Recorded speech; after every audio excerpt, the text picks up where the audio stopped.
ममता जी, आपसे हमारा एक बहुत ही सीधा विनम्र सवाल है। अगर आपका प्रदेश भ्रष्टाचार की पराकाष्ठा पार कर रहा है,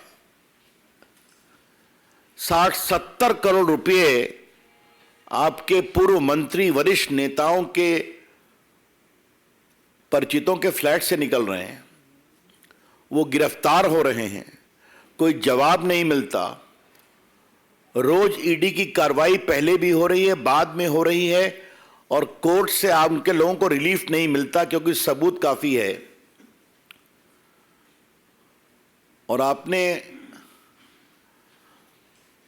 मां माटी मानुष की बात की थी, गुड गवर्नेंस की, और अगर उसका स्वरूप यह है तो उसके खिलाफ प्रोटेस्ट क्यों नहीं होना चाहिए? और प्रोटेस्ट करने आएंगे तो आप पिटाई कराएंगे, आप रास्ते बंद करा देंगे। हमारी महिला नेत्रियों को जिस तरह से कल पुलिस ने पीटा है वो सबके सामने में है।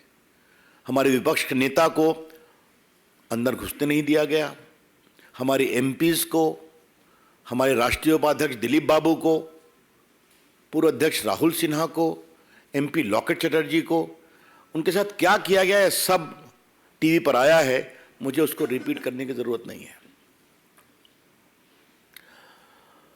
आदरणीय ममता जी, मैं आपको आज एक विनम्रता से बात बताना चाहता हूं। बात थोड़ी कड़वी है लेकिन आपको बताना जरूरी है। जो भी नेता और उनकी पार्टी इस तरह से पुलिस अत्याचार करते हैं, नागरिक अधिकारों को रोकते हैं, विपक्षियों को जेल में डालते हैं, तो जनता उनका हिसाब करती है। और आपकी पूर्व पार्टी की नेत्री इंदिरा गांधी का इमरजेंसी के बाद क्या हाल हुआ आप जानती हैं, आपने वो दिन देखा है। और ममता जी, मुझे तो आपसे एक और बात कहनी है। आपने तो सीपीएम की सरकार में उसको खुद भोगा है ना। उनकी सरकार ने आपके ऊपर लाठी चलाई थी। आज भी आप अपने 7 अमर शहीद कार्यकर्ताओं की याद में कार्यक्रम करती हैं ना। सब भूल गई आप भी सीपीएम से भी, सीपीएम की सरकार से भी अधिक तेज चल पड़ी हैं अत्याचार में, अधिकारों के हनन में और पुलिस की द्वारा ब्रुटैलिटी में। तो यह बहुत ही भर्त्सना योग्य है। ममता जी, ये आपका नेचुरल स्वभाव मुझे दिखाई नहीं पड़ रहा है।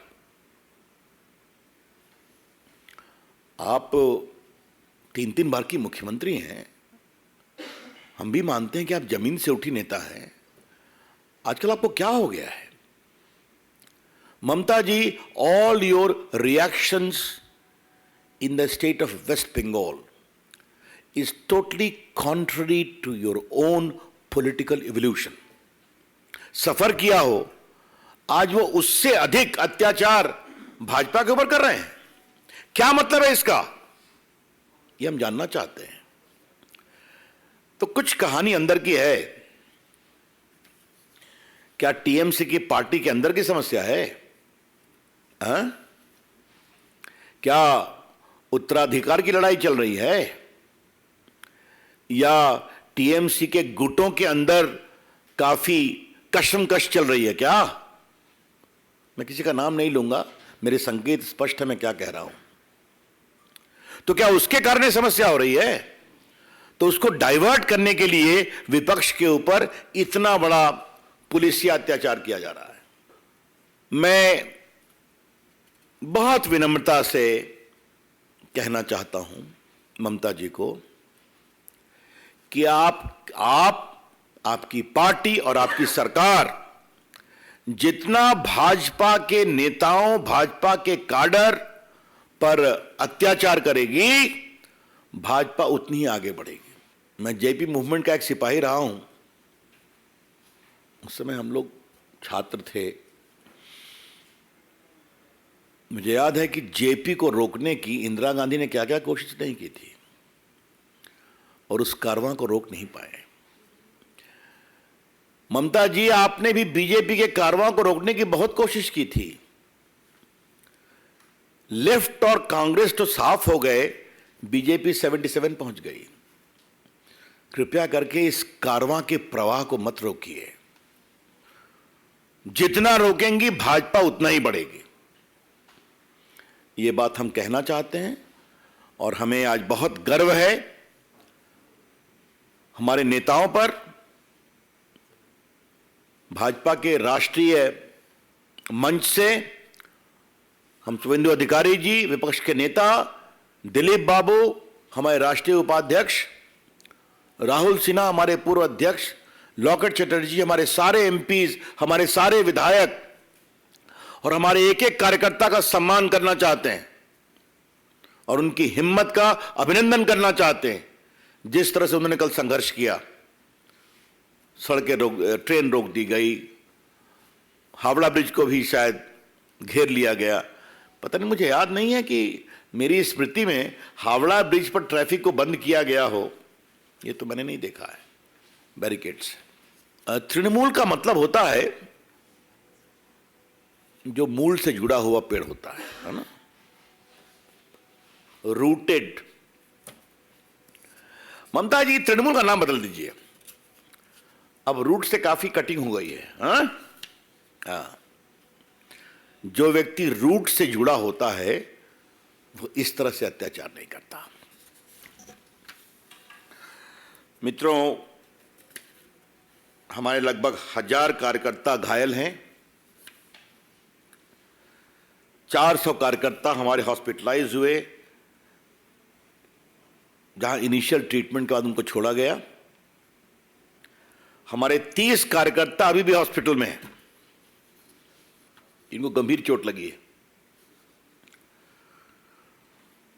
और बाकी हावड़ा स्टेशन पर सुकांता मजुमदार, संतरागाछी में शुभेंदु अधिकारी, स्कॉट से दिलीप घोष को से चले जाना था, लेकिन पुलिस ने तीनों को रोका।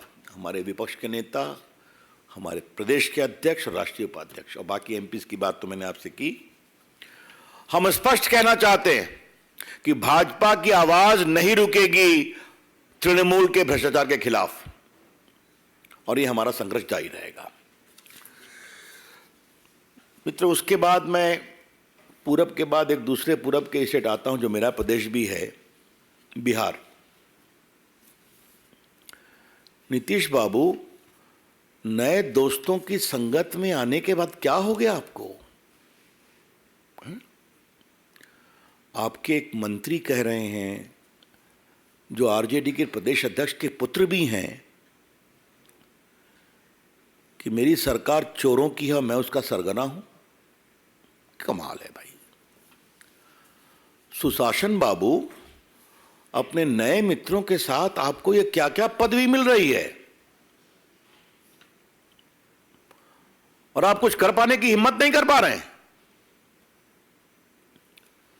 भाजपा के साथ तो आप बहुत गुस्सा कर जाया करते थे, ये हम भी जानते हैं। गुस्सा कभी इस तरह से करते थे कि कोई बात अच्छी नहीं लगी तो दिल्ली के बड़े कार्यक्रम में भी नहीं आते थे।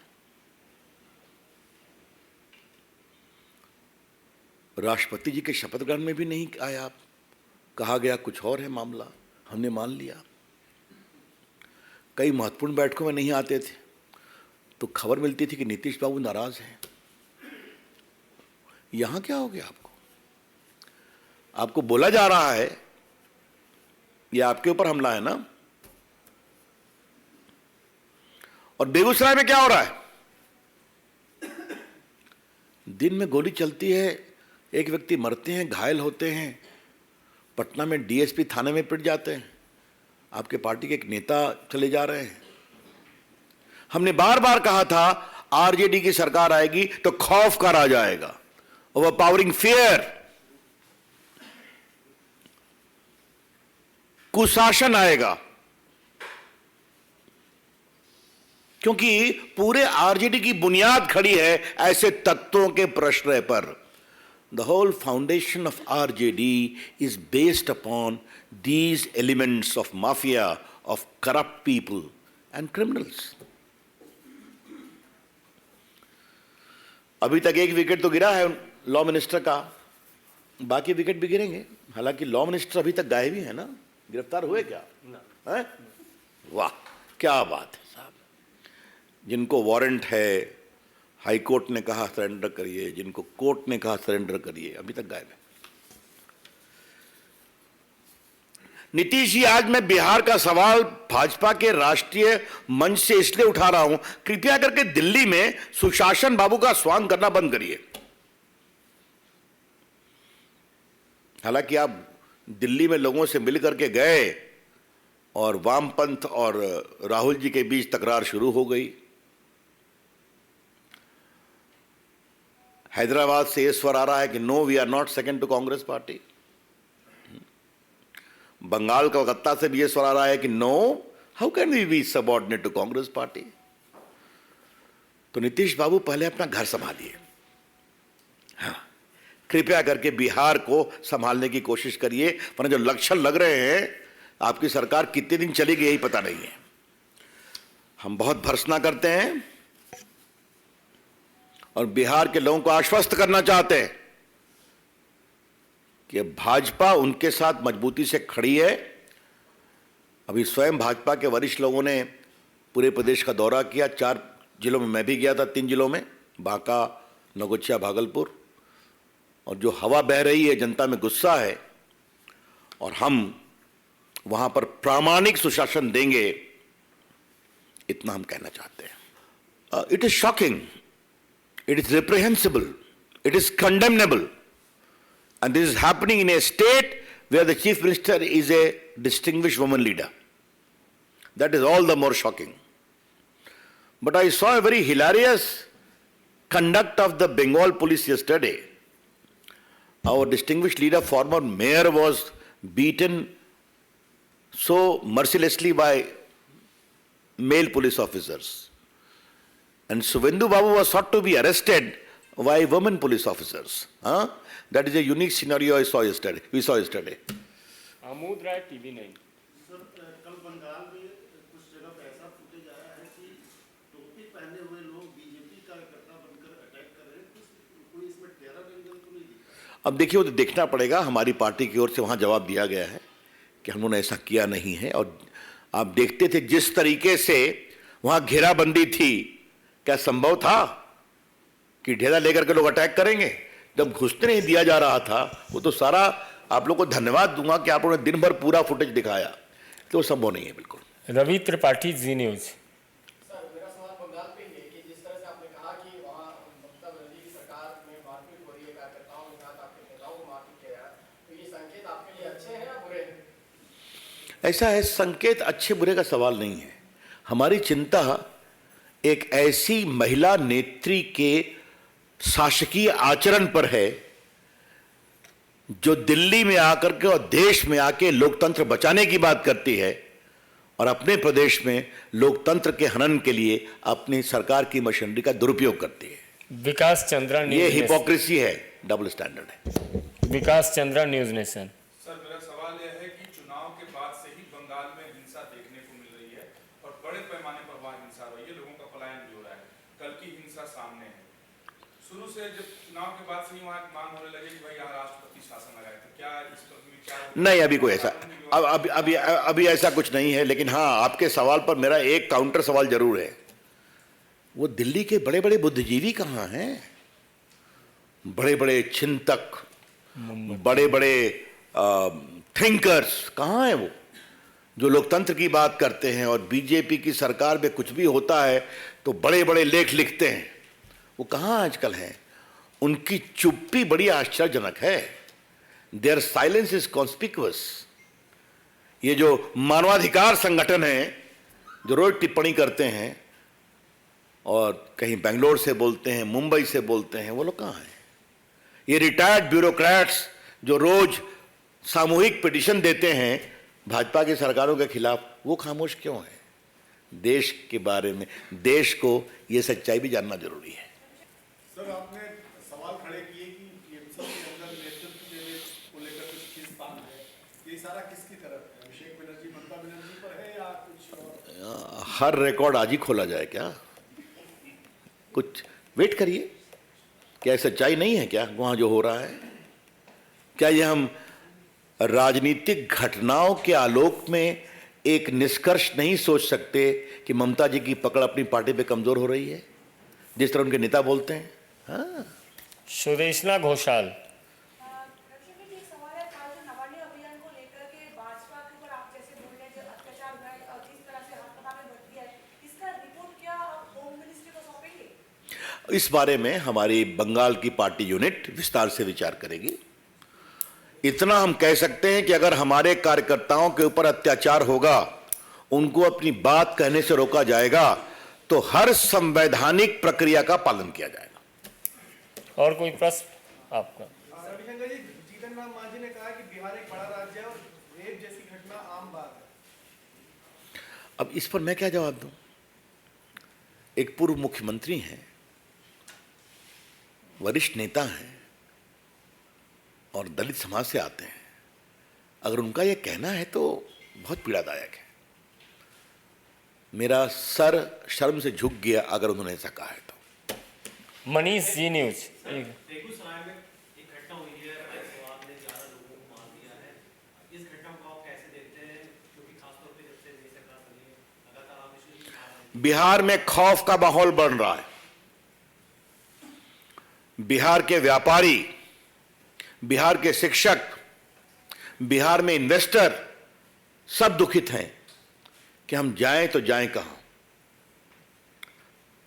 मैं चाहूंगा पत्रकार मित्रों से कृपा कर करके आप लोग थोड़ा होमवर्क करिए और बताइए कि इनकी सरकार के आने के बाद से बिहार में पूंजी निवेशक गंभीरता से काम कर रहे हैं कि अपनी चीजें समेटने में लगे हैं। मेरी तो खबर यह है कि चीजें समेट ली जा रही हैं। वो अब बड़े बड़े कारोबार से हिचक रहे हैं। और ये तो होना ही था। ये कोई नई बात नहीं, होना ही था। कार्यकर्ता तो सुरक्षित बंगाल में नहीं है, लेकिन आपके विधायक और जो सांसद हैं वो भी सुरक्षित नहीं है। वो भी अपनी सुरक्षा को लेकर परेशान रहते हैं। उनके ऊपर कई बार हमला हो चुका है और कई सांसद और विधायक पार्टी छोड़ के टीएमसी ज्वाइन कर चुके हैं। ऐसा है, हमें मालूम है कि हमारी पार्टी वहां लड़ रही है, हमारे पार्टी के नेता लड़ रहे हैं। अब कोई दबाव में गया तो उस पर मुझे कुछ नहीं कहना है, लेकिन हमें अपने कार्यकर्ताओं पर बहुत गर्व है, बहुत हिम्मत और बहुत साहस के साथ वो लड़े हैं। बहुत बहुत धन्यवाद। धन्यवाद।